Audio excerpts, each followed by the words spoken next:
हो दीदी? कैकेयी, तुम इस दशा में उठकर क्यों चली आई? बड़ी मूर्ख है तुम्हारी धाई माँ। उसने तुम्हें आने क्यों दिया? वह मुझे रोक रही थी, पर मैं कहाँ रुकने वाली। मुझसे रहा नहीं गया। मैं तो राम को देखने को व्याकुल थी। लो, संभाल के। अरे अरे अरे, मेरा राम। इसे तो जो भी देखता है यही कहता है कि ये मेरा राम है।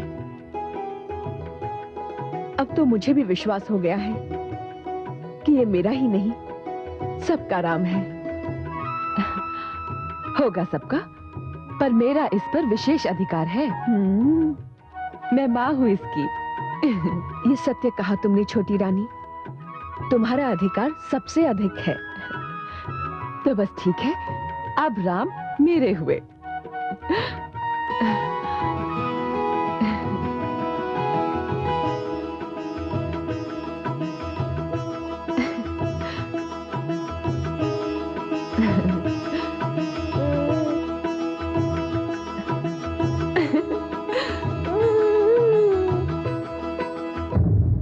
मैं मां हूं, धरती मां। महारानी कौशल्या ने कितनी सच्ची बात कही। राम जिसके हो गए, जग उसी का हो गया। जिसने राम को पा लिया, उसने सब कुछ पा लिया। और आज तो मुझे एक विचित्र सा अनुभव हो रहा है। अभी तो राम छोटे से शिशु हैं और दुनिया उन्हें देखने को दीवानी हुई जा रही है। जब वो बड़े हो जाएंगे तब क्या होगा? असंख्य लोग उनके दर्शन के प्यासे रहेंगे। असंख्य लोगों के दिल उनके प्यार में डूबे होंगे। मुझे लग रहा है कि अब जो कुछ भी होगा वो कैसा होगा, जो पहले कभी नहीं हुआ। और जब हो जाएगा तो ऐसा होगा कि संसार उसे कभी भुला नहीं पाएगा। शिशु तो संसार में हर दिन जन्म लेते हैं, पर आज एक ऐसे शिशु ने जन्म लिया है जिसके दर्शन को मानव तो मानव, ब्रह्मलोक से ब्रह्मा और सरस्वती, कैलाश से भोले शंकर और पार्वती, और इंद्रलोक से इंद्र और समस्त देवी देवता चल पड़े हैं।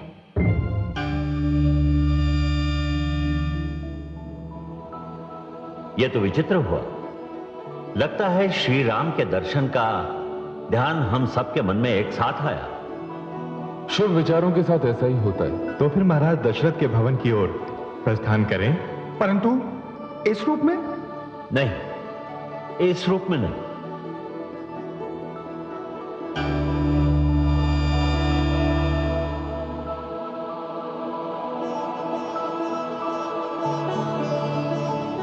तो प्रस्थान करें। शुभस्य शीघ्रम।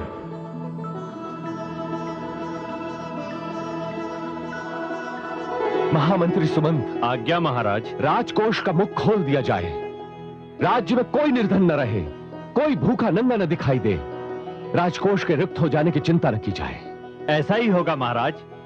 यूं भी आज अयोध्या में उत्सव का दृश्य है। प्रजा प्रसन्नता से पागल हुई जा रही है। अयोध्या नरेश की जय हो। महाराज, राजकुमार के दर्शनों के लिए कुछ विशेष अतिथि पधारे हैं और भीतर आने की अनुमति चाहते हैं। मैं स्वयं चलता हूं।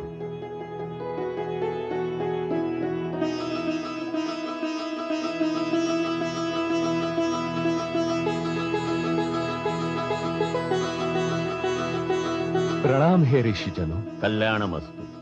अपने घर में आप सबको पाकर मैं धन्य हो गया।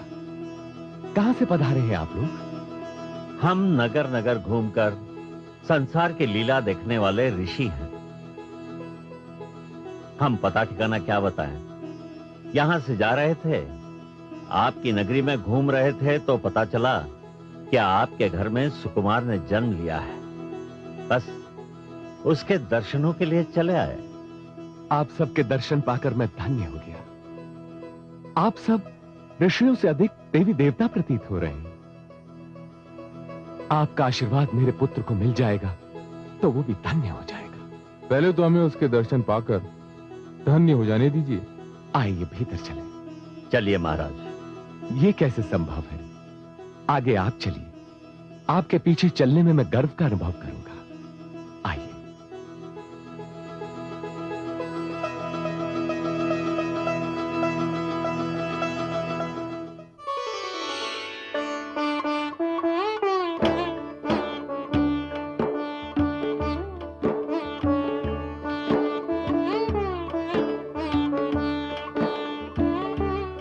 प्रणाम ऋषिवर।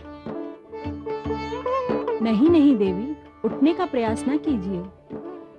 आपको विश्राम की आवश्यकता है, आप विश्राम कीजिए।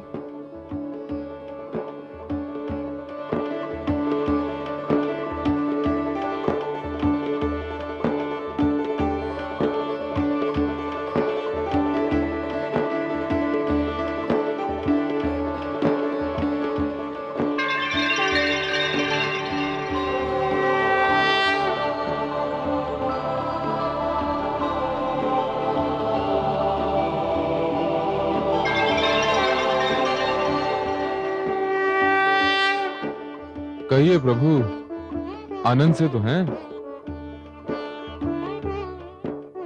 आप पालने में यूं आनंद से विश्राम कर रहे हैं जैसे ये पालना न हो शेषशय्या हो, और आप नन्हे से बालक न हो श्री हरि हो।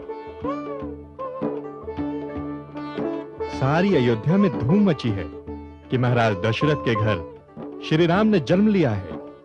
हम तो ये नाम सुनकर ही धन्य हो गए। हमारी प्रार्थना है, आप इस जग में आए हैं तो ऐसे ऐसे कार्य कीजिए कि ये जग धन्य हो जाए। हमारा आशीर्वाद है आपको। आप कवियों की प्रेरणा का साधन बने, वीरों को वीरता का उदाहरण प्रदान करें, संसार को मर्यादा का नवीन आदर्श दें, पुरुषोत्तम बने। जो आपका नाम लेगा उसका बेड़ा पार हो जाएगा। हमारा आशीष है कि आपका नाम आपसे भी अधिक शक्तिशाली हो। हमें भी अपने दर्शनों से कृतार्थ करते रहिएगा, हमसे नाता न तोड़िएगा। अब हमें जाने की अनुमति दीजिए। हमें जाने की अनुमति दें। मैं आप सबका आभारी हूं। आपने यहां आकर मुझ पर बड़ा उपकार किया है। मेरे पुत्र को ऐसे ऐसे आशीर्वाद दिए कि वो भी धन्य हो गया। आप प्रसन्न रहें, यही हमारी कामना है।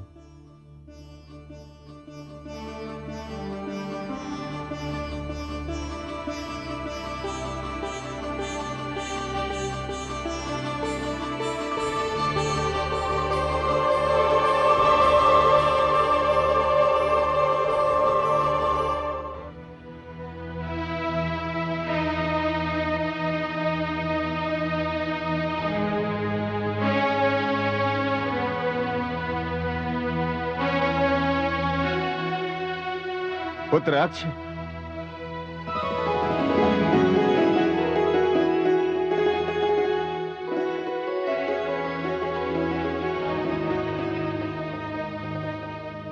प्रणाम दादाश्री।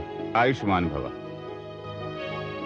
पुत्र अक्ष, आज तुम्हारे भ्राता वीरवर मेघनाथ की वीरता की अंतिम परीक्षा है। जाओ, उनकी आंखों पर पट्टी बांध दो। जो आज्ञा दादाश्री।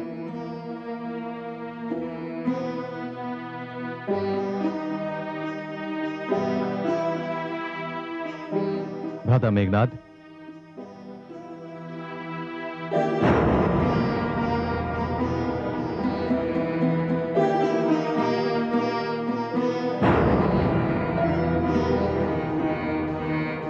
पुत्र मेघनाथ, उठाओ अपना धनुष।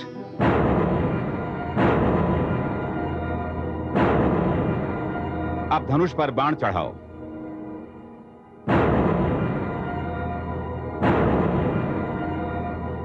मेरे हाथ में ये मणि है, मैं इसे अपने सिर पर रख रहा हूं। तुम इसे अपने बाण का लक्ष्य बनाओ। ये मत सोचना कि यदि लक्ष्य चूक गया तो तुम्हारे दादा श्री सोमाली के प्राण संकट में आ जाएंगे। परीक्षा लेते समय यदि ऐसी दुर्घटना हो भी गई तो चिंता की कोई बात नहीं। बात मुख्य यह है कि बाण चलाते समय तुम्हारा हाथ तनिक भी न कांपे। अब पुत्र, मेरा आदेश है कि लक्ष्य पर बाण चलाओ।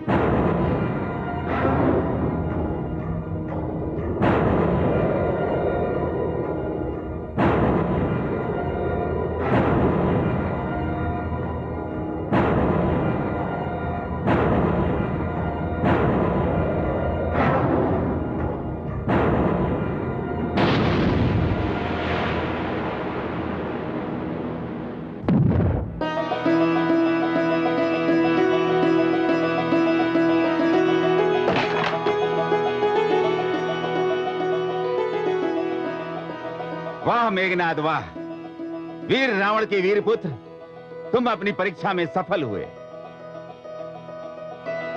किंतु अब संभलो। माताश्री,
धन्य है वत्स मेघनाद, धन्य है।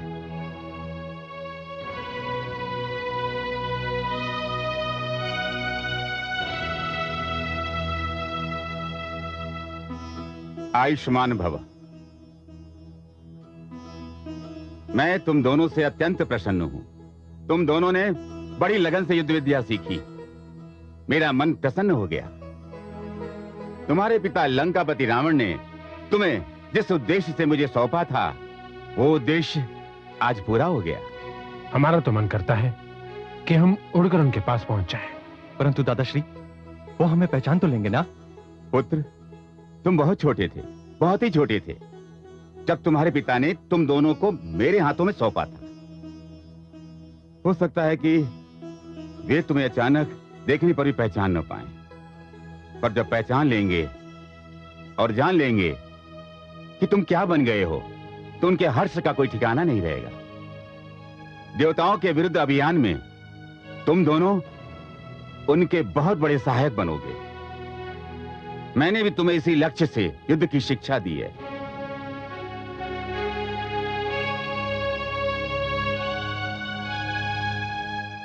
गुरुदेव, हम आपको गुरु दक्षिणा भेंट करना चाहते हैं। आप न केवल हमारे दादाश्री, वरन हमारे गुरु भी हैं। आप जो चाहें हम देने को तैयार हैं। मेरे जीवन की सबसे बड़ी इच्छा देवलोक विजय है। तुम दोनों मुझे देवलोक जीत कर दे दो, मुझे मेरी गुरु दक्षिणा मिल जाएगी। हम आपको वचन देते हैं गुरुदेव कि आपको इंद्रासन पर विराजमान करके ही हम दोनों दम लेंगे। क्यों अनुज? निसंदेह भ्राताश्री, अब तो देवलोक विजय ही हमारे जीवन का सबसे बड़ा उद्देश्य होगा, सबसे बड़ा। दादाश्री, आप हमें लंका कब ले चलेंगे? आज ही, अभी, इसी समय। तुम दोनों को तुम्हारे पिता के समक्ष अचानक ले जाकर उन्हें भौचक्का कर दूंगा। चलो मेरे साथ। आओ।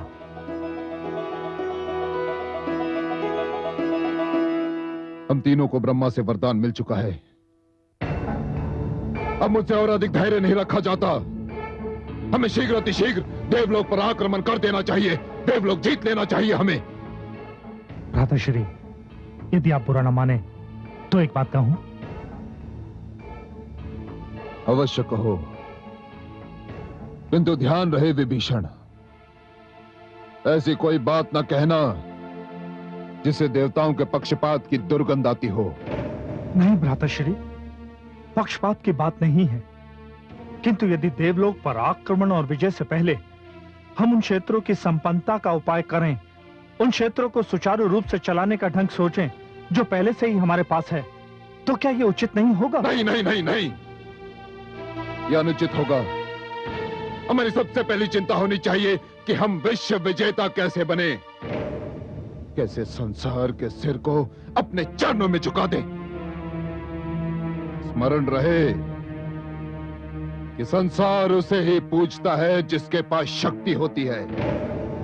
देवलोक विजय के उपरांत हमारे सामने कोई चुनौती नहीं बचती। हमें आक्रमण करना ही चाहिए। क्यों मजले, मैंने ठीक कहा ना?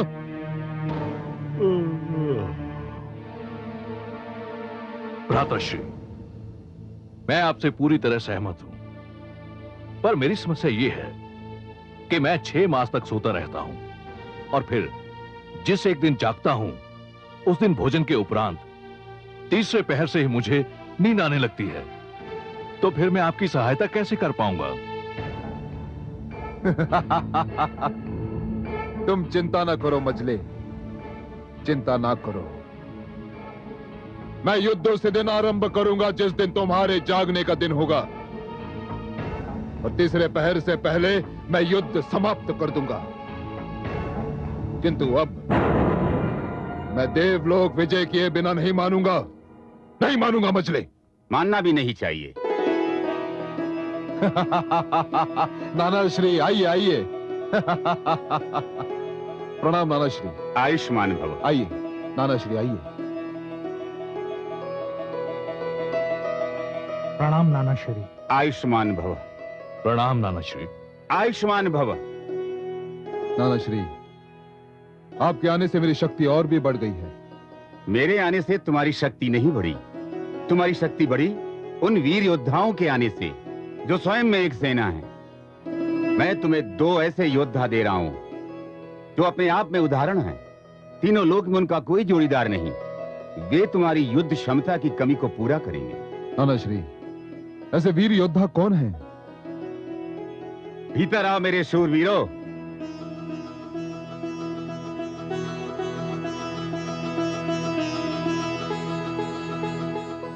पिताश्री,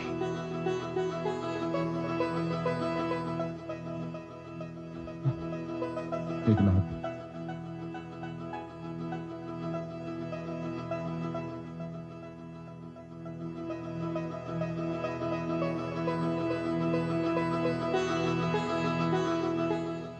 प्रणाम पिताश्री।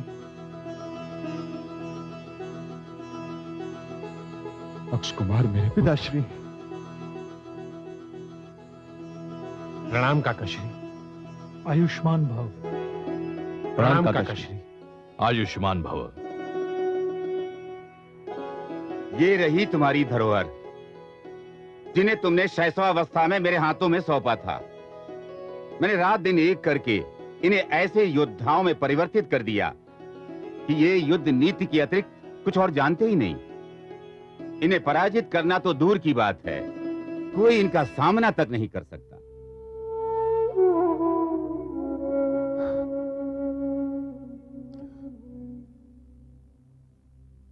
मेरे पुत्रों, मेरे वीरों, अब तो हमारी शक्ति अपार हो गई है। अपार। अब तो मुझे 2 और हाथ मिल गए हैं। देखा अनुज, देखा मजले कितने बड़े हो गए हैं दोनों। पुत्रों, तुम्हारी माता तुम्हारे लिए बहुत व्याकुल थी। जाओ, उनसे मिलाओ। जाओ। आज्ञा दीजिए पिताश्री। आयुष्मान भव।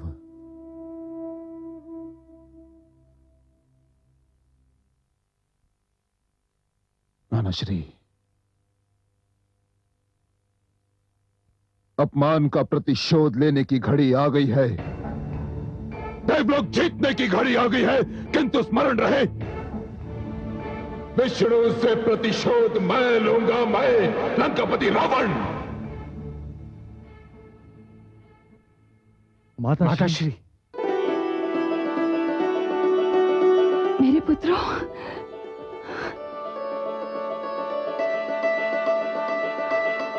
प्रणाम माताश्री। आयुष्मान भव।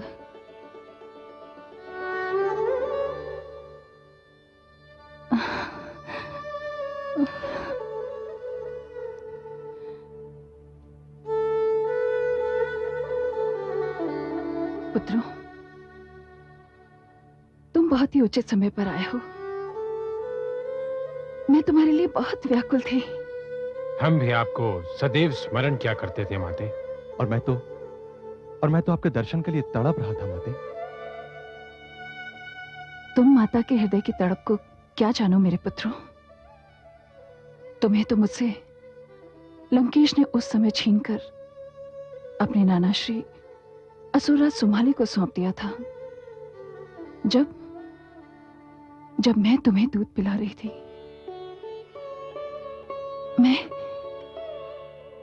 मैं तुम दोनों के लिए बहुत तड़पी हूं पुत्रों, किंतु आज तो मुझे तुम्हारी आवश्यकता थी।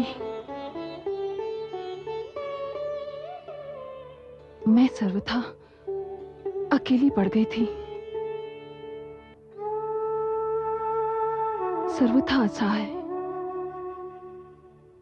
मेरी कोई सहायता करने वाला नहीं था पुत्रों, मेरी कोई सहायता करने वाला नहीं था। ये आप क्या कह रही हैं माते? सर्वशक्तिमान रावण की महारानी और स्वयं को असहाय पाए, ये कैसे हो सकता है माते? यही हो गया है पुत्रों। मैं तुम्हारे पिताश्री को रोकना चाहती हूँ, पर सर्वथा अपने आप को असहाय पा रही हूँ। पिताश्री को रोकना चाहती हैं? किंतु क्या करने से रोकना चाहती हैं माते? विनाश से, सर्वनाश से। कैसा विनाश? किसका सर्वनाश? हमारा विनाश, हमारे परिवार का सर्वनाश, हमारी प्रिय लंका का सर्वनाश पुत्रों।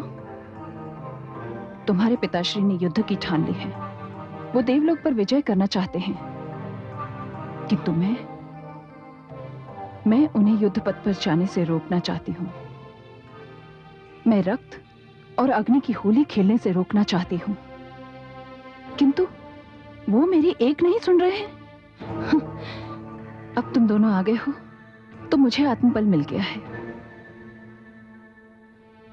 अब मैं उनसे बात करूंगी तो स्वयं को अकेला नहीं पाऊंगी। अब मैं उन्हें रोकूंगी तो मेरे पुत्र मेरा साथ देंगे। क्यों है ना? बोलो। क्या बोले माताश्री? इतने वर्षों पश्चात आज पहली बार हमारी भेंट हुई है और आप हमसे वो भाषा बोलने को कह रही हैं जो हमने सीखी ही नहीं। हे माता, हमें दादाश्री ने केवल युद्ध नीति बनाना, युद्ध की बातें करना, युद्ध करना और युद्ध जीना ही सिखाया है। हम युद्ध के अतिरिक्त और कुछ सोच ही नहीं सकते। फिर हम पिताश्री से किस मुंह से कहें कि वे युद्ध ना करें? ये तुम क्या कह रहे हो पुत्रों? मैंने तो सारे जीवन की आशाएं तुमसे लगा रखी हैं। मेरी आस को धूमिल मत करो पुत्र। किंतु माते, हमने दादाश्री को गुरुदक्षिणा में देवलोक विजय का वचन दिया है। हमें तो वहां भेजा भी इसी उद्देश्य से गया था। माताश्री, हमें खेद है कि हम आपको निराश कर रहे हैं। हमें क्षमा कर दीजिए माते, किंतु ना तो हम पिताश्री का साथ छोड़ सकते हैं और ना ही अपना मार्ग बदल सकते हैं। हमें अनुमति दीजिए माते। पुत्रों,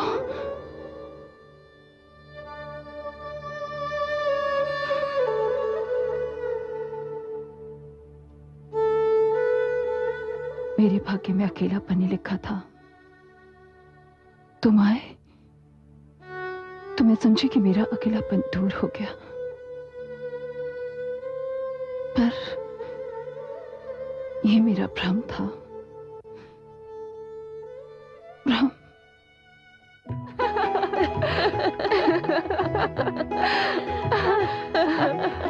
मेरा मन करता है कि मैं हर पल इसे ही निहारती रहूं।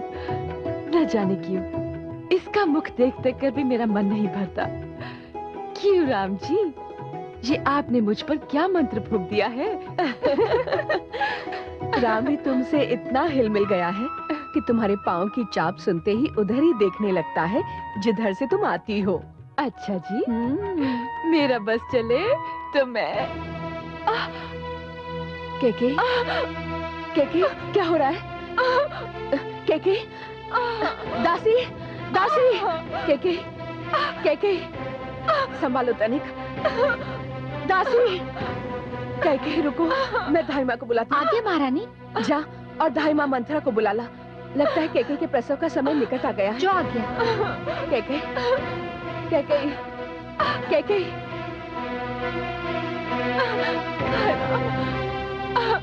केके, केके रुको, मैं आती हूँ।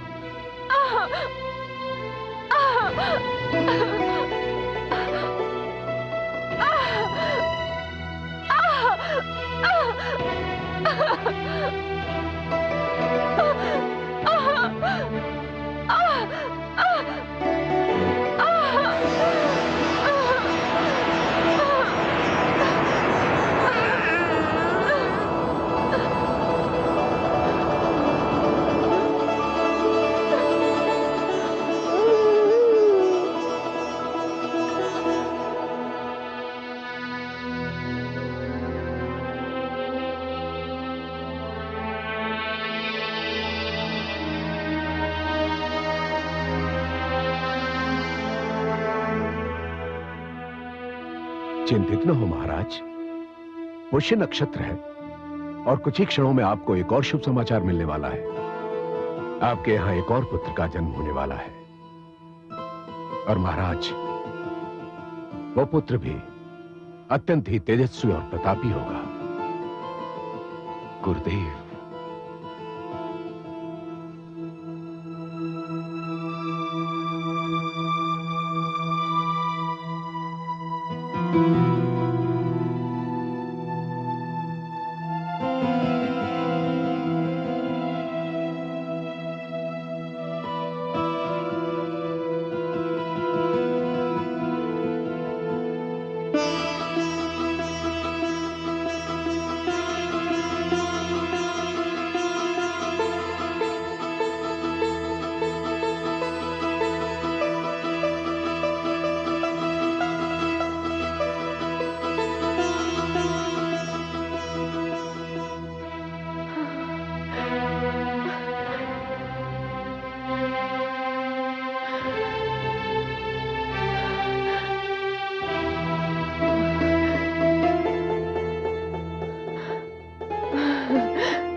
गया है जिसके आने के लिए मैं एक एक घड़ी गिन रही थी। वो सूर्य उदय हो गया है पुत्री, जिसके प्रकाश के आगे संसार के सारे दीपक मंद हो जाएंगे। वो आ गया है पुत्री, जो तुझे अयोध्या में सर्वोच्च स्थान दिलाएगा, तुझे सर्वश्रेष्ठ बनाएगा पुत्री।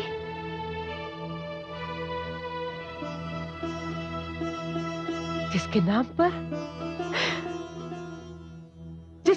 पर तू राज करेगी पुत्री, राज। अब देखना मैं क्या करती हूँ। हाँ। अरे कोई है?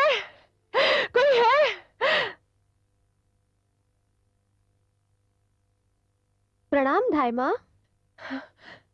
जा महाराज और महर्षि वशिष्ठ को सूचना दे कि छोटी रानी ने रघुकुल के भविष्य को जन्म दिया है।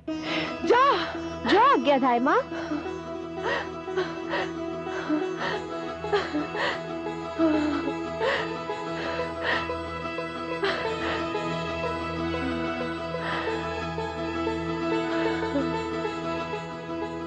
उठ पुत्री, जाग।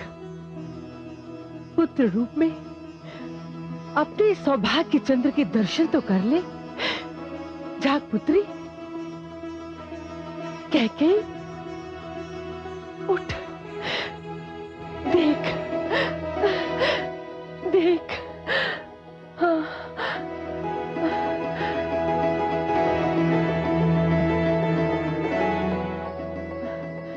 लेटी रहिए।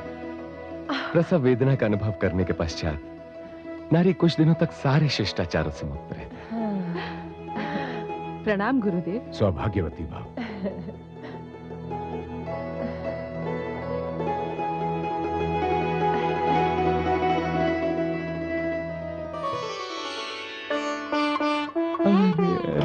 देखिए महाराज, राजकुमारी ने रघुकुल को क्या दिया है। रघुकुल धन्य हो गया, मैं धन्य हुआ। प्रभु, आपको कोटि कोटि धन्यवाद।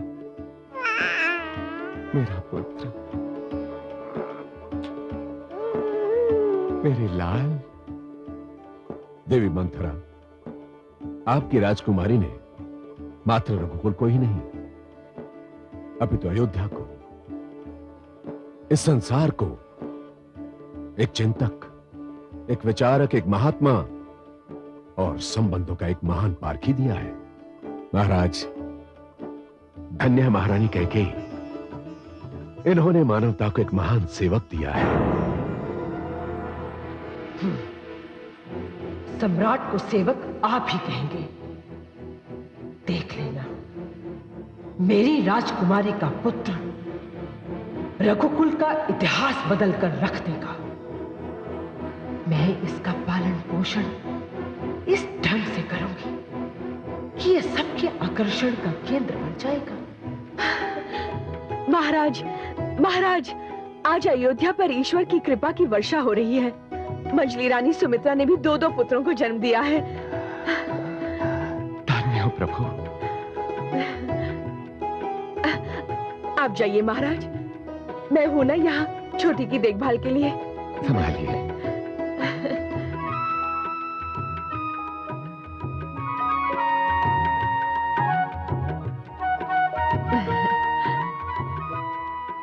कितना सुंदर है।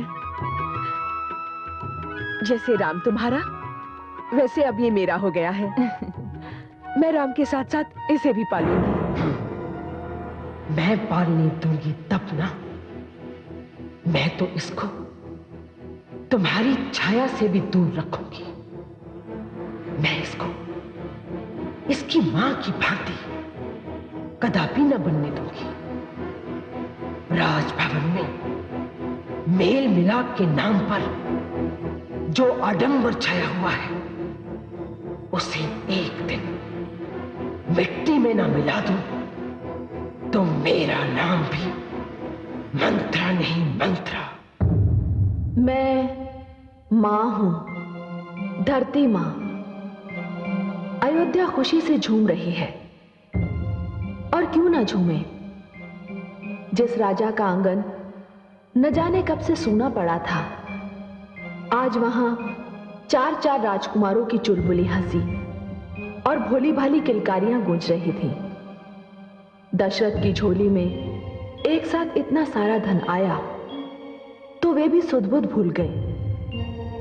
पुत्रों के प्रेम ने उनको दुनिया भुला दी। उधर रावण युद्ध की घोषणा कर चुका था।